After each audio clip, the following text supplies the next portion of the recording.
Hi guys, today we talk about how can you figure out this solution or know how you can do that on your Robinhood app. So all you have to do in the first, so you just go down here, click on this sign down here. When you just click on it, so then it's going to take you to this list. You click here on get started here.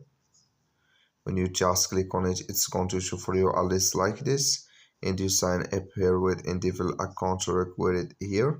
Just I'm going to click on miss it.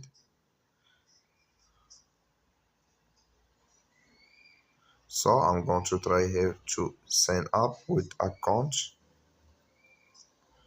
Then here can you verify your identity here or your phone number here. Then you click on continue. Then automatically when you fill out this list, it's going to take you to put your money to work on your Robinhood app.